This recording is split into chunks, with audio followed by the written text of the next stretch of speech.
G200 Comanche warriors don't just show up at your barn by accident. They come for blood, for justice, or for war. And Thaddeus Bear Mallister was about to discover which one it was. But let's rewind to the genesis of it all. 24 hours earlier, the relentless Texas sun was baking Bear's sprawling ranch, nestled somewhere between Amarillo and the vast expanse of nowhere, when he first noticed the diminutive figure struggling across his land. At 34, Bear had weathered his share of adversity wrangling cattle. But there was an unsettling undercurrent to this particular morning, a premonition that things were about to irrevocably change. He was repairing a dilapidated fence post near the meandering creek when the unexpected movement snagged his attention. A child, seemingly no older than 8 or 9, was making erratic progress toward his water source. The child's garments were tattered, clearly once traditional Native American attire that had seen better days.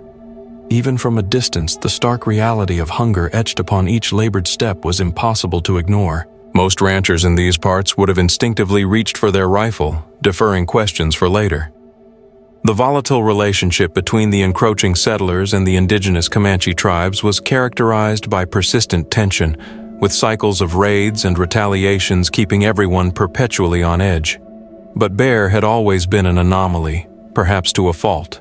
He carefully laid down his tools and advanced slowly toward the child, his hands held in plain sight and his movements measured. As he drew closer, he realized it was a young girl, her dark eyes disproportionately large against her gaunt face, her lips cracked and parched from dehydration. She looked up at him, her expression a heart-wrenching blend of fear and desperate longing that landed on him with the force of a physical blow. The girl spoke in rapid-fire Comanche, a torrent of words that were incomprehensible to Bear, but the desperation in her tone and her pleading eyes conveyed her message with painful clarity. She was starving, likely hadn't eaten in days. Her delicate hands gestured towards her mouth, then towards the creek, a universal language of basic need that transcended the barriers of culture. Bear's mind raced. He thought about his neighbors, about the inevitable repercussions if they discovered him harboring a Comanche child. He recalled the ominous warnings circulating in town about escalating tensions with the tribes. He contemplated the logical course of action, the path of least resistance. Then he gazed into those pleading eyes once more and made a pivotal decision, a decision that would forever alter the trajectory of his life. Without uttering a word, Bear gently scooped the girl into his arms. She was astonishingly light, almost ethereal, and offered no resistance as he carried her toward his weathered cabin. She was too weak to fight, even if she desired to. As he walked, he felt her frail body trembling against him, a subtle vibration that could have been from fear or hunger, or perhaps a combination of both. Inside his humble cabin, Bear carefully settled her down on his only chair and immediately busied himself with preparing food. He had leftover stew simmering on the stove from the previous night's supper, its savory aroma lingering in the air, and a loaf of freshly baked bread, still warm from the oven. The tantalizing scent of the food seemed to infuse the girl with a flicker of renewed vitality, and for the first time, he detected a spark of hope ignite within her dark eyes. As he ladled the stew into a battered bowl, Bear noticed something that sent a jolt of icy dread through his veins. Partially concealed beneath her ragged clothing, around the girl's delicate neck, was a distinctive necklace, a mesmerizing tapestry of intricate beadwork and patterns he recognized instantly. His neighbor, old Pete Morrison, had meticulously described those exact patterns to him just last week. They were the ceremonial beads worn exclusively by the family of Chief White Bull, the most formidable and influential Comanche leader in the entire region. Bear's hand froze mid-air, the bowl suspended between the pot and the girl's eager grasp. If this girl was indeed who he suspected, he wasn't simply providing aid to a starving child. He was unwittingly harboring the daughter of a man who could unleash 200 seasoned warriors upon his unsuspecting head without a moment's hesitation. But the point of no return had been crossed. The girl's trembling hands were already reaching for the offered sustenance, and Bear found himself incapable of denying her. He handed her the bowl and watched, his heart pounding in his chest, as she devoured the stew with the ferocious hunger of someone who hadn't tasted food in days. Unbeknownst to Bear, 20 miles to the west, A Comanche search party had just discovered the girl's faint trail, a clear and undeniable path leading directly to his isolated ranch. At the head of that determined party rode Chief White Bull himself, his stoic face a mask of barely suppressed fury and profound grief, emotions that promised nothing but dire consequences for whoever had dared to abduct his beloved daughter. The girl finished eating and looked up at Bear, her eyes conveying a message that teetered precariously between gratitude and trepidation. But as the afternoon shadows began to stretch ominously across his property, Bear couldn't shake the chilling premonition that he had either made the most noble decision of his life or signed his own death warrant. Within an hour, exhaustion claimed the girl, and she drifted into a deep slumber in Bear's chair. He gently covered her with his only blanket and desperately tried to reinforce his conviction that he had acted righteously. But as evening descended, his resolve began to crumble under the weight of uncertainty. The ominous sound of approaching hoofbeats on the dirt road sent a wave of nausea surging through his stomach. Bear cautiously peered through his window and saw his neighbor, Cletus Hartwell, galloping towards his cabin with two other men Bear immediately recognized, Deputy Sheriff Jake Morrison and the stern-faced local preacher, Reverend Thomas. Bear quickly stepped outside before they could dismount, hoping to de-escalate the situation and prevent the girl from waking. But Cletus was already bellowing before his horse had even come to a complete stop. "Bear, you damn fool! What in the hell are you thinking?" Cletus's face was flushed crimson with anger and a palpable undercurrent of fear. "Morrison here says he saw smoke signals rising from the hills this afternoon. The Comanche are searching for something or someone." Deputy Morrison nodded grimly in agreement. "My father sent word from town. Chief White Bull's daughter disappeared 3 days ago during a hunting expedition. Word is she got separated and lost in a fierce storm." He paused, his gaze carefully scrutinizing Bear's expression. "You wouldn't happen to know anything about a missing Comanche girl, would you?" Bear felt his throat constrict, making it difficult to breathe. The prudent course of action would be to fabricate a story, to send them on their way and attempt to resolve this situation on his own. But these men had been his neighbors for years, and despite their inherent flaws, they were here out of genuine concern for his well-being. "She's inside," Bear confessed quietly, his voice barely audible. "Half-starved and utterly exhausted. I couldn't simply abandon her to die." The silence that followed was deafening, broken only by the nervous shifting of horses' hooves on the parched earth. Reverend Thomas was the first to speak, his voice hushed with a mixture of disbelief and apprehension. "Son, do you even begin to comprehend what you've done?" "I helped a hungry child," Bear retorted, the words sounding pathetically naive even to his own ears. Cletus began pacing agitatedly, running his calloused hands through his thinning hair. "They're going to assume you abducted her. Hell, they probably already do. White Bull has been known to obliterate entire settlements for far less than this." Deputy Morrison was already backing his horse around, preparing to depart. "I have to report this, Bear. It's my sworn duty, but I'll give you a slight head start. Get her back to her people before they find her here." "In the dead of night?" Bear countered, his voice laced with desperation. "She can barely stand on her own. And how am I supposed to approach a Comanche encampment without getting riddled with arrows?" "That's your predicament now," Morrison replied, mounting his horse.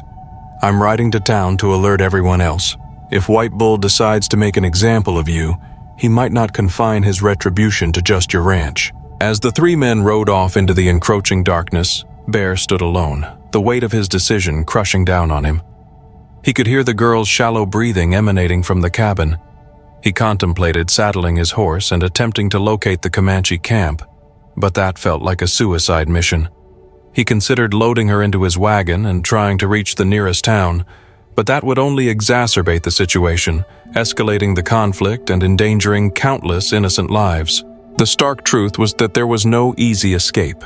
Every conceivable option converged upon the same terrifying conclusion: a direct confrontation with one of the most feared and respected war chiefs in the entire Texas territory. As if summoned by the sheer force of his troubled thoughts, a new sound began to permeate the stillness of the plains. The low, rhythmic thumping of distant war drums, growing progressively louder with each passing minute. Bear's blood turned to ice water. They weren't waiting for the dawn. The Comanche were coming tonight, thirsting for vengeance. Bear bolted back into the cabin, his mind reeling, desperately searching for a solution that didn't exist. The war drums were growing louder, the individual beats becoming distinct and terrifying. This wasn't the chaotic clamor of a small raiding party. This was a calculated display of power, a symphony of impending doom orchestrated by a force far more organized and infinitely more dangerous. The girl stirred in the chair, jolted awake by the ominous percussion. Her eyes snapped open, and for the first time since he had found her, Bear witnessed genuine recognition dawn across her face. She understood the meaning of those drums far better than he ever could.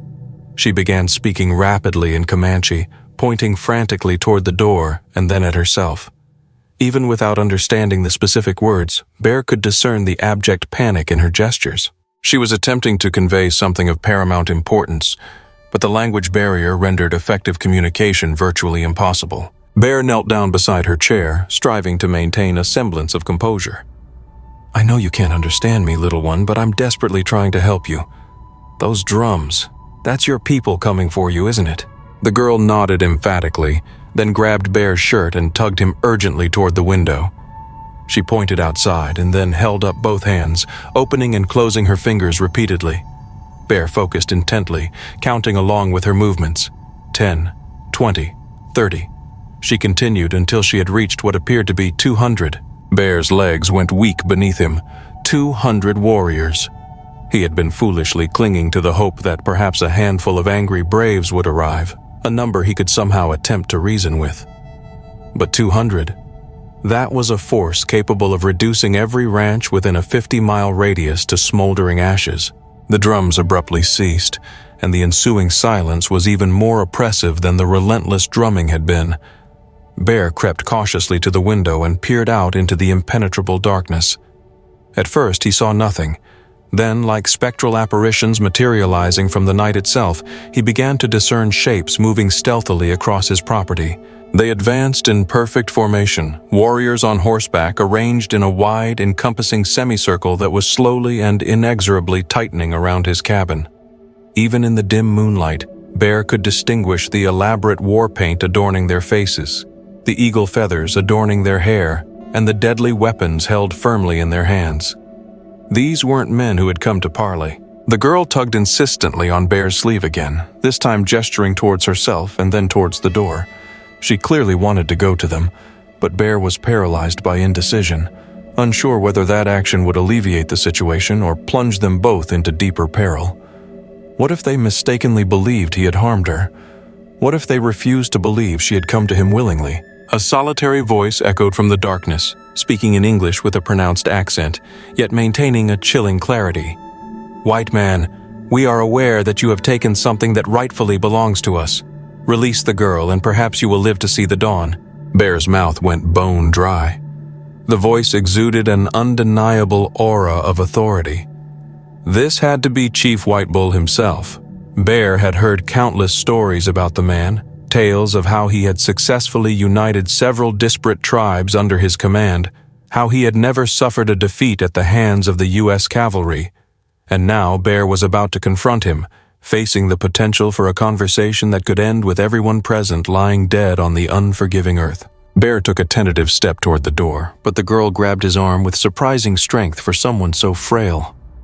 She shook her head vehemently and pointed to herself, then made a swift, decisive gesture across her own throat. She was desperately trying to warn him about something. But what could it be? Then the realization struck him with the force of a lightning bolt. The girl wasn't simply the chief's daughter, she was his only daughter. In Comanche culture, that rendered her invaluable, not only to her immediate family, but also as the potential future leader of the bloodline. If anything had befallen her while under Bear's care, even if he bore no direct responsibility, White Bull would have no other option than to make a gruesome example of him, a spectacle of brutality designed to serve as a chilling deterrent to any other settlers who might consider interfering with his people. Bear realized with mounting horror that saving the girl's life might have been the comparatively easy part. Now he faced the daunting task of convincing 200 armed and enraged warriors that he had acted out of compassion, not malice, and he had approximately 30 seconds to devise a strategy before Chief White Bull lost his tenuous grip on patience and transformed Bear's ranch into a blood-soaked battlefield. Bear made the most difficult decision of his life. He slowly opened the cabin door and stepped outside with his hands raised high above his head, the girl instinctively following close behind him. The sight that greeted him was a chilling tableau, ripped straight from the depths of his most terrifying nightmares. 200 Comanche warriors sat motionless astride their war horses, forming a perfect, unbroken circle around his property. War paint gleamed eerily in the moonlight, and every weapon was trained directly upon him. At the forefront of the formation sat a man who could only be Chief White Bull. He was an imposing figure, his massive frame radiating power and authority. Silver streaks ran through his long black hair, and his piercing eyes seemed to burn with a barely contained fury.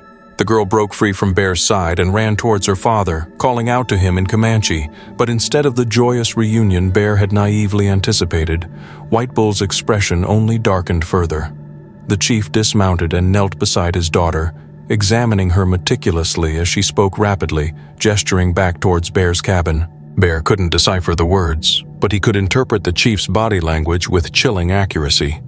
Every muscle in White Bull's powerful frame was coiled like a tightly wound spring, poised to unleash unimaginable violence. Whatever the girl was telling him, it wasn't improving the situation. Finally, White Bull stood and walked towards Bear with slow, deliberate steps. The other warriors remained mounted but subtly adjusted their weapons, the almost imperceptible movement creating a hushed sound that resembled the ominous rattling of a nest of rattlesnakes preparing to strike. "My daughter informs me that you provided her with food," White Bull said, his English precise and devoid of any warmth. "She also tells me that you gave her shelter."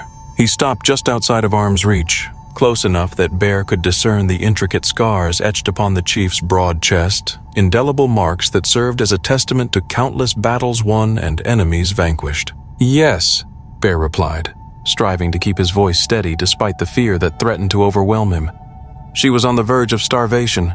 I couldn't simply stand by and allow a child to perish." White Bull scrutinized him for what felt like an eternity. "She also stated that you recognized the sacred beads of our family adorning her neck. You were aware of her identity, yet you did not immediately return her to her people." Bear's heart plummeted. This was the critical juncture, the moment when everything could spiral irrevocably out of control.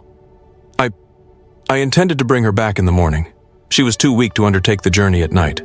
"Perhaps," White Bull conceded, his tone laced with skepticism.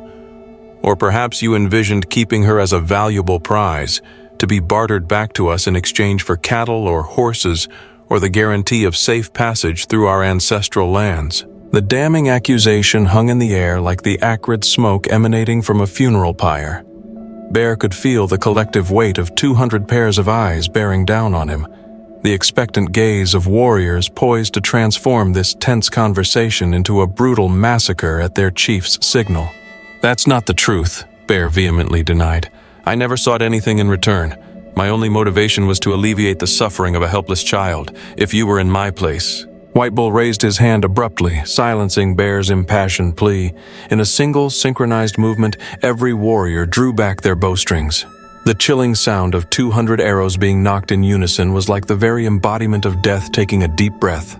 "You will substantiate your claims," the chief stated quietly, his gaze unwavering, "or you will meet your end on this very spot."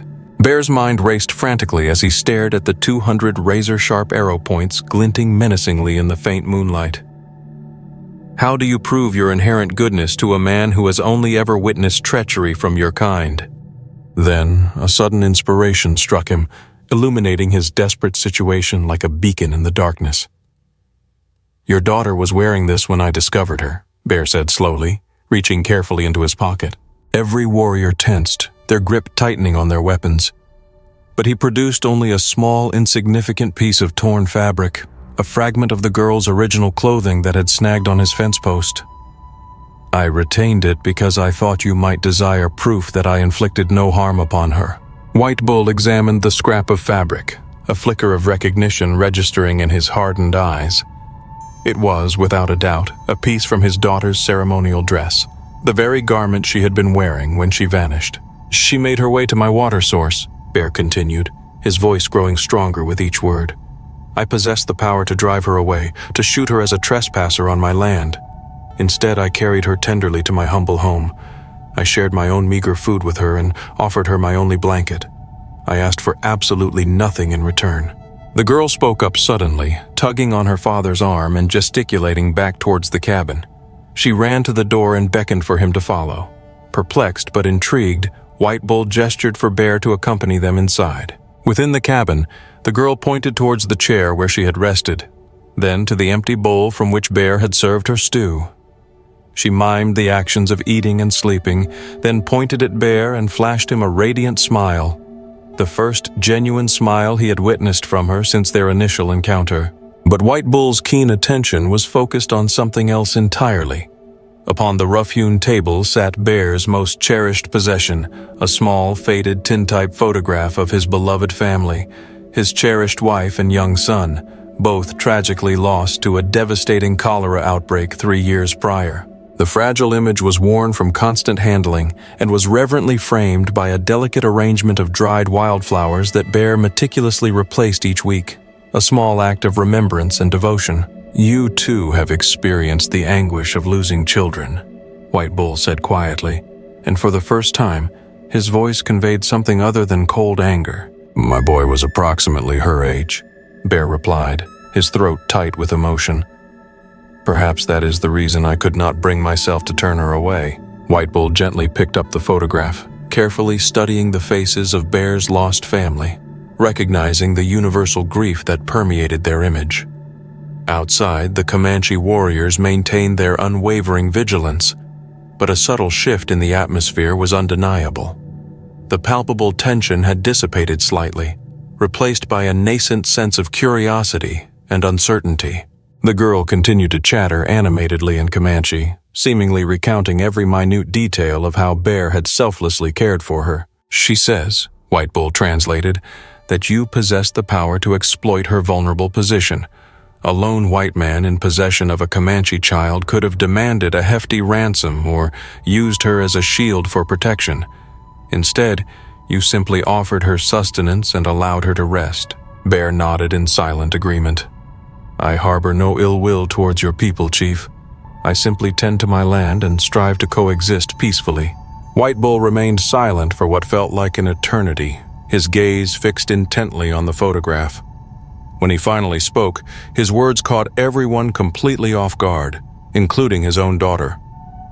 "My warriors had anticipated finding a kidnapper this evening. They were prepared to raze this place to the ground and present your scalp as irrefutable proof of our unwavering justice."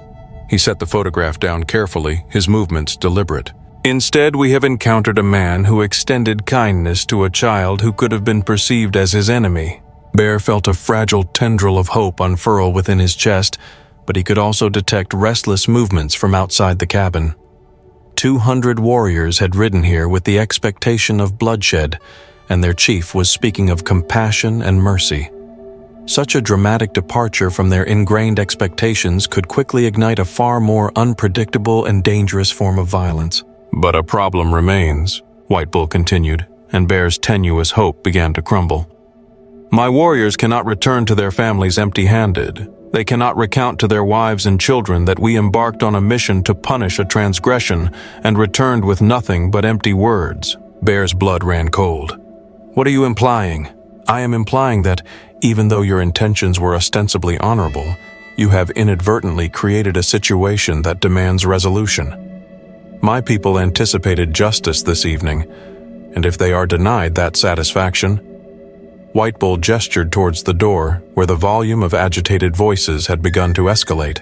"Certain members of my younger warriors harbor the conviction that any white man who lays hands on a Comanche child, regardless of the circumstances, must pay the ultimate price. They believe I am exhibiting weakness by engaging in discourse rather than resorting to immediate retribution." Outside, someone shouted in Comanche, and the rallying cry was swiftly echoed by numerous other voices. Bear couldn't understand the specific words, but the underlying tone was unmistakable. They were demanding blood. White Bull looked Bear directly in the eyes, his expression inscrutable. "There exists only one path to reconciling both justice and honor this evening, but it will require a sacrifice from you, a sacrifice that may prove to be more daunting than death itself. Just then, a figure emerged from the throng of warriors and stepped directly into White Bull's path. It was Broken Arrow, a fierce warrior known for his unwavering adherence to tradition and his unyielding belief in the necessity of retribution. His scarred face contorted with rage, Broken Arrow began speaking rapidly in Comanche, his voice rising with each word, and Bear didn't need a translator to comprehend the inherent challenge being leveled. White Bull's response was measured but firm, and Bear watched with growing concern as the two men confronted each other, chief against warrior, authority against grief-fueled anger. The girl pressed herself closer to Bear's side, and he could feel her trembling.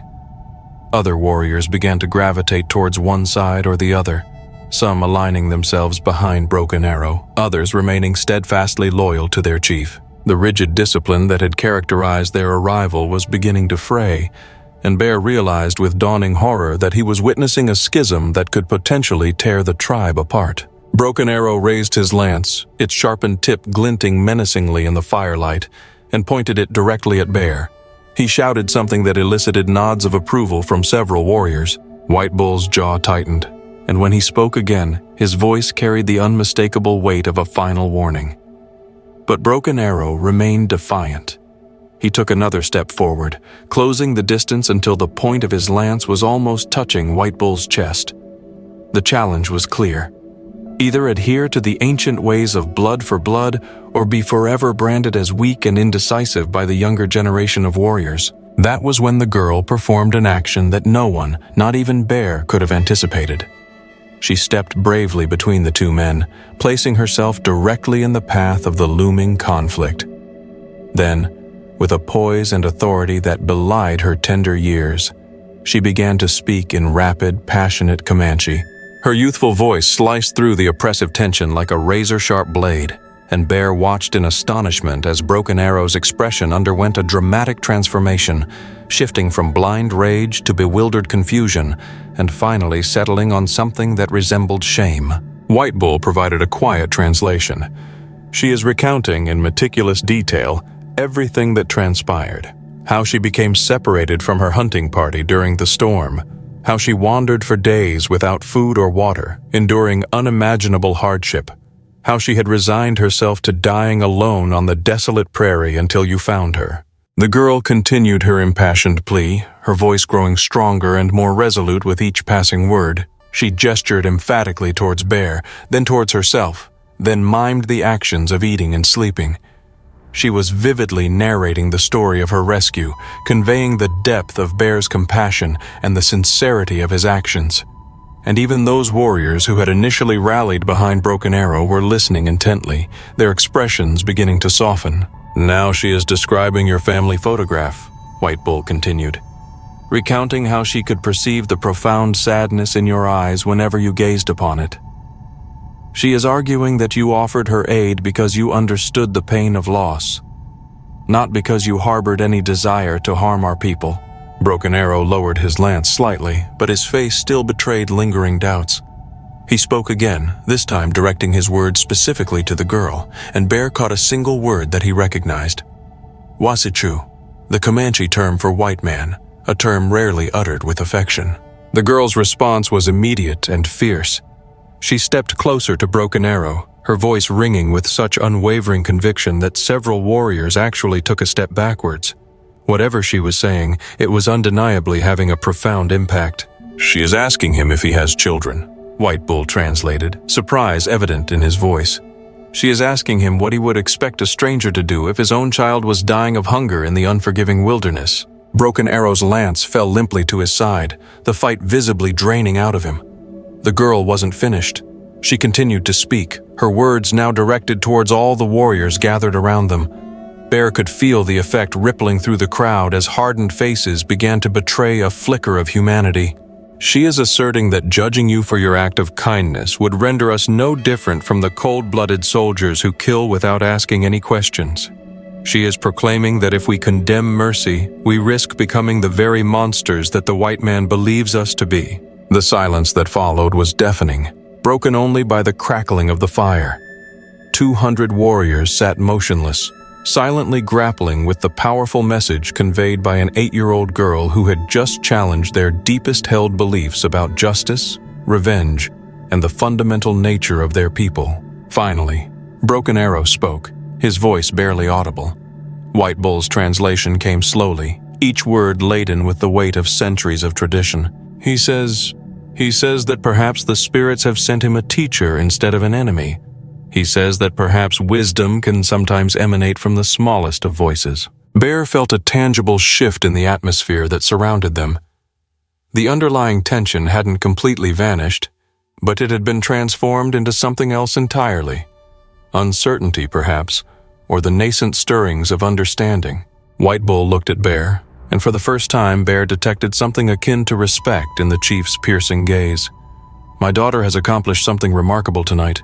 She has transformed a war party into a council meeting. But now, the most difficult part lies ahead."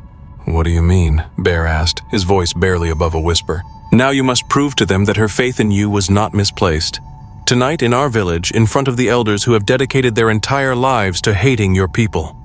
White Bull gestured towards his horse. "Are you prepared to wager your life on the unwavering faith of a child?" Bear looked down at the girl, who was gazing up at him with those same desperate eyes that had initiated this entire ordeal. But this time, he realized, she wasn't merely pleading for his help. She was offering him her unwavering support, a shield forged from innocence and unwavering belief. And somehow, that simple act of faith made all the difference in the world. The arduous ride to the Comanche village lasted for 3 grueling hours, traversing terrain that Bear had never before encountered, a labyrinth of hidden canyons and secret paths that had remained undetected by the encroaching settlers. As they neared the encampment, Bear could discern dozens of fires flickering in the darkness, casting eerie shadows across the landscape, and hear the low murmur of voices as word of their impending arrival spread throughout the village. The tribal council convened immediately, despite the late hour, the urgency of the situation overriding all other considerations. 7 elders, their faces etched with the wisdom and hardships of countless seasons, sat in a solemn semicircle around a central fire, their weathered features rendered even more grave by the flickering shadows that danced across their faces. Bear stood in the center of the circle, acutely aware that he was likely the first white man to ever set foot in this sacred space and live to recount the tale. White Bull initiated the proceedings, painstakingly explaining the circumstances surrounding his daughter's rescue, meticulously detailing the events that had led them to this unprecedented gathering. Then came Broken Arrow, who, despite his earlier transformation of heart, still felt compelled to argue for the adherence to traditional notions of justice, emphasizing the need to uphold the ancient customs of their people. The debate continued back and forth in the Comanche language for what felt like an eternity, with Bear understanding nothing except the occasional fleeting gesture in his direction, a visual cue that served as a constant reminder of the precariousness of his situation. Finally, the girl stepped forward once more. This time, her voice was calm and deliberate, but her words carried the unmistakable weight of absolute conviction, a level of certainty that belied her tender years. She spoke for nearly 10 minutes, never once averting her gaze from the intense stares of the elders, pouring her heart and soul into her impassioned plea for understanding and compassion. And when she concluded, the oldest member of the council, an ancient man whose hair had turned completely white with the passage of time, posed a single question to her, his voice raspy with age. Her response was immediate and unwavering, a testament to the unshakable strength of her conviction. White Bull turned to Bear, his expression unreadable. He asked her if she truly believes that you would risk your own life to save another Comanche child, knowing full well the potential consequences that might befall you. She responded with an unequivocal yes, without the slightest hesitation. The elders withdrew into a hushed conference, their voices barely audible as they deliberated among themselves. Bear's heart pounded in his chest as he anxiously awaited their verdict, keenly aware that these fleeting moments held the power to determine whether he would live to see another sunrise or meet a swift and violent end at the hands of these formidable warriors. The white-haired elder slowly rose to his feet, his joints creaking with age and weariness. When he spoke, His voice resonated with the undeniable authority of decades of accumulated wisdom and experience, commanding the full attention of everyone present. He says, White Bull translated, that the spirits have presented us with a profound test this evening, not a test of our ability to wage war and inflict destruction, but rather a test of our ability to recognize when mercy deserves to be met with mercy in return. Bear felt his knees buckle slightly with an overwhelming surge of relief. The weight of impending doom that had been pressing down on him for the past several hours seemed to lift, replaced by a fragile sense of hope. But the elder wasn't finished. You will be granted safe passage back to your land, unmolested and unharmed. But more than that, you will be granted the protection of our tribe. Any Comanche who harms you or damages your property in any way will be held accountable by this council and will face severe repercussions for their transgression. Bear struggled to find the words to express the depth of his gratitude. I honestly don't know what to say. There is, however, one final condition that must be met, the elder continued through White Bull's translation, his gaze unwavering. You must pledge, before the spirits and before all of us gathered here, that if any member of our tribe comes to you seeking assistance, be they hungry, wounded, or hopelessly lost, you will extend to them the same boundless kindness and compassion that you showed to this young child. I promise, Bear declared without the slightest hesitation, his voice ringing with sincerity. What transpired next caught everyone completely off guard, defying all expectations of decorum and protocol. The young girl, no longer constrained by fear or uncertainty, ran towards Bear and embraced him tightly, speaking in broken English for the first time, her voice filled with genuine affection. Thank you for saving me. Now I save you. As dawn broke over the vast prairie, painting the sky with vibrant hues of orange and gold, Bear rode back towards his ranch, accompanied not by a war party intent on destruction, but by an escort of honor, a testament to the transformative power of compassion and understanding. The two cultures that had been teetering on the precipice of all-out warfare had instead discovered a fragile bridge, forged through one cowboy's simple act of kindness and the unwavering faith of a young girl. Bear's Ranch subsequently evolved into a neutral meeting ground, a haven where Comanche and settlers could convene safely, fostering dialogue and promoting peaceful coexistence. He never amassed a fortune, nor did he achieve widespread fame or recognition.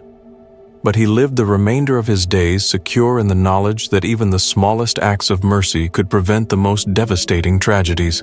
And every year, on the anniversary of that fateful night, a young Comanche woman, no longer the starving and terrified child he had rescued, but a respected and influential member of her tribe, would journey to Bear's Ranch to share a meal and commemorate the momentous occasion when two disparate worlds chose understanding and empathy over endless cycles of violence. The girl who had once desperately begged for sustenance ultimately became a skilled translator and a dedicated peacemaker, facilitating communication and resolving conflicts between the Comanche tribes and the encroaching settlers. Bear lived to the respectable age of 73, passing away peacefully in his sleep, surrounded by friends from both cultures who had learned that true courage wasn't always defined by displays of physical strength and aggression. Sometimes, the bravest act of all was simply knowing when to extend a helping hand and offer a warm meal to a child in need. So what we've seen here is that even amidst deep-seated prejudice and the threat of violence, a single act of compassion can ripple outwards, creating change that's both unexpected and profound. It's a story about the power of empathy, about choosing understanding over fear, and about how a simple gesture of kindness can build bridges where walls used to stand. It reminds us that even when faced with seemingly insurmountable differences, our shared humanity can be a powerful force for good. I'd love to hear your thoughts on this story.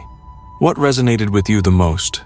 Do you have any similar stories of unlikely connections that you'd like to share? Leave a comment down below. I'm really looking forward to reading them and sparking a discussion.